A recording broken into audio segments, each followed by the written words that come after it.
I just one thing I want to share with you is like we just been to US a couple of days ago. And You did? Yeah, I was in New York and I was looking around whether there's a Chinese car over there, but unfortunately I didn't saw any Chinese EV. It's going to be very hard for Chinese car companies to establish a strong foothold in the United States, and especially if Donald Trump is elected president. Mm-hmm. He insists that the Chinese cars, tariffs on Chinese cars, even cars made in Mexico, not made in China, but made in Mexico, the tariff's going to be 100%. So he's afraid of competition with the Chinese. So yeah, it's going to be hard to imagine getting Chinese cars into the American market. Yeah, and my opinion, by the way, is that the tariffs hurt American consumers. I'm 100% confident that the Chinese make the best new energy vehicles. I've been on a tour of the Chery manufacturing plant in Wuhu and know the team there very well. And I read a lot of articles about BYD and others. And so for the Americans not to realize the benefit of high quality, reasonably priced, longer range electric vehicles or hybrid vehicles, it's too bad. It's unfortunate because, Republicans used to believe in having, open access, having free, open trade, and as long as it's fair trade. And right now, our Republican Party's been taken over by a tariff man. Yeah, and Trump said that if he wins, he will put much more tariffs. Double, 100%. Like not only on EVs, but on also everything. Other goods, everything. Do you think this will trigger a second trade war with China? Of course, it damages the United States and it damages China. So I don't know about a trade war. I'm not an economist, so I'm not sure I would use that term, trade war. But it would make trade very difficult, and would punish consumers here and consumers in the United States and manufacturers in China. What I'm finding, and it's kind of the only good news from the election so far, is that there are economists finally speaking out and writing op-ed pieces in the New York Times and in other publications about the tariffs, and they point out properly that the tariffs aren't paid for by China. They're paid for by the American consumer with rising prices. And they point out that the tariffs are not at all what Trump claims in terms of benefit to the United States. So the debunking of his tariffs is becoming more public now, which is encouraging. So we'll see if it makes an impact.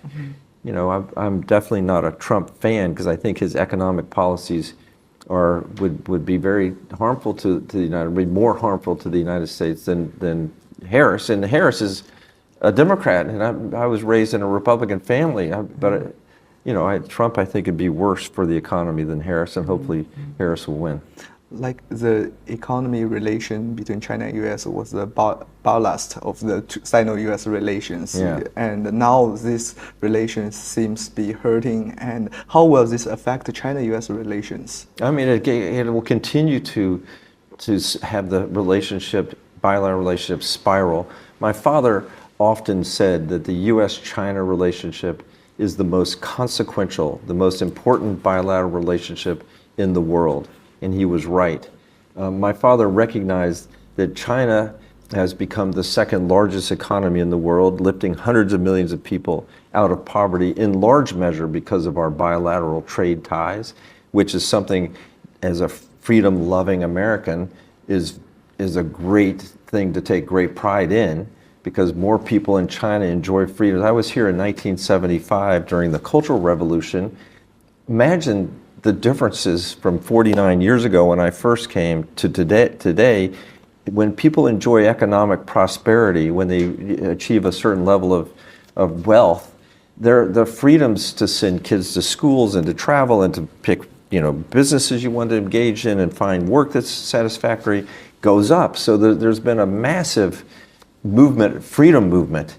It may be a sensitive word to be using in communist China, but to me, it's a remarkable accomplishment that we should take pride in. On the other hand, America has become the largest economy in the world, with the largest GDP, with the largest per capita GDP, much larger than China's economy on a per capita basis. And it, in large part, happened because of globalization, and our major partner in globalization has been China. So we've had a win-win environment up until recently. China's rise has created real fear in America about our national security, our way of life.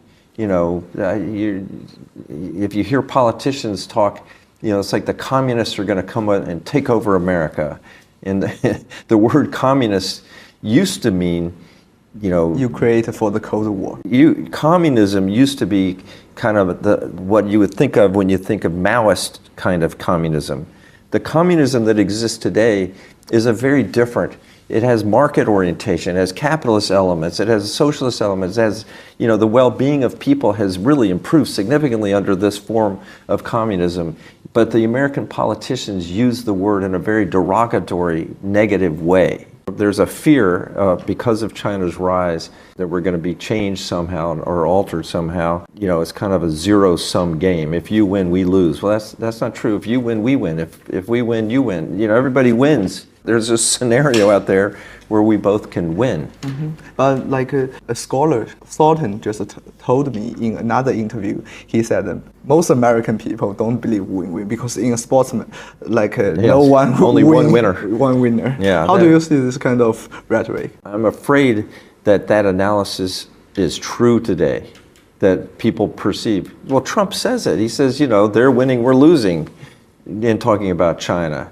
Yeah, I wish there were leaders in America. My father was a leader where he would explain to the people the truth about relationships, that you could have, you know, one country grow and achieve prosperity, and the other one can grow and achieve prosperity also. That you can have winning scenarios. Yeah, unfortunately, the politics in America have become very, you know, black and white and divisive, and, you know, he wins, we lose, and, you know, there's been a lot of threatening conversation.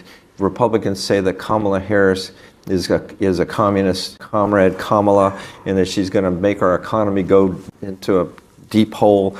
You know, and the Republicans say that Trump is a, you know, wannabe dictator, and, you know, he has no perspective on anything but his own ego and his own self. Anyway, we live in crazy times in America.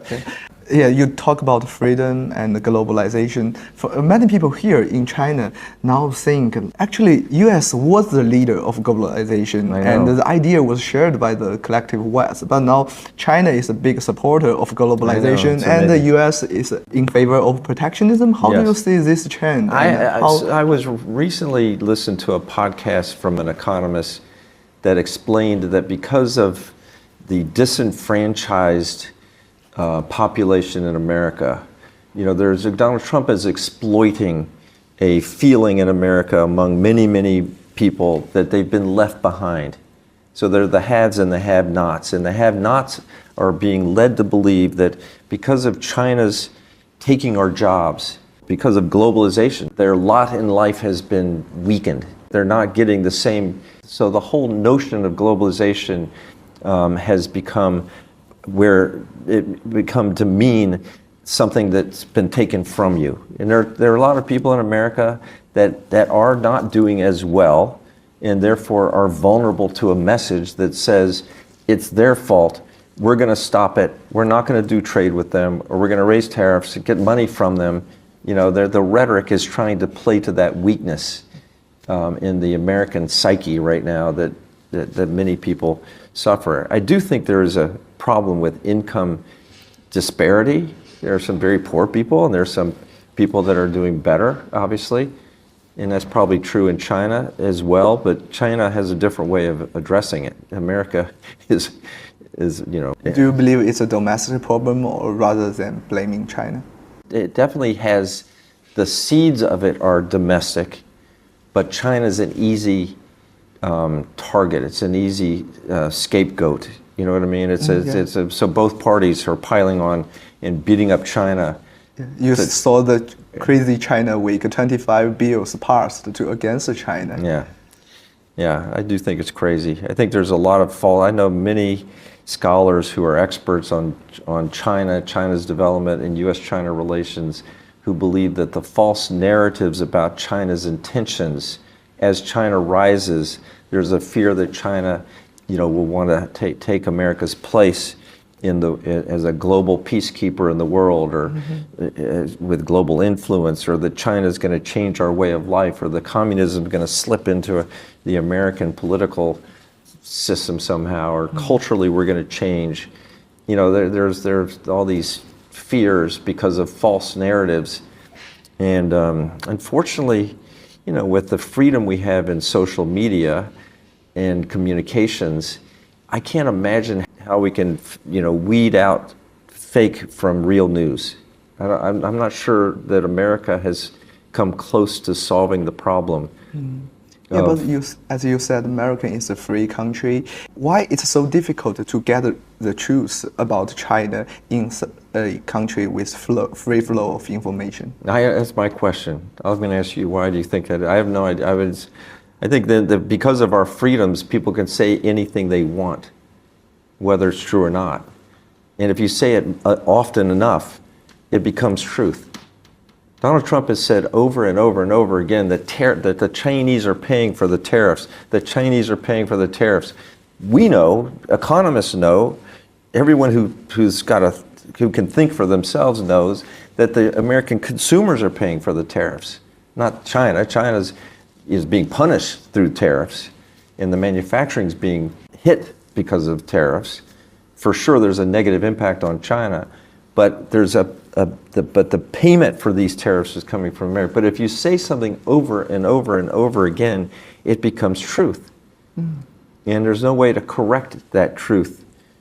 At least you can't wave a magic wand. You can't make a law or legislation, that forces people to believe that that's false and this is true. You know what I mean? Yeah. People believe in America. Many people believe that the election was a hoax, was a fraud, and that that Trump won big.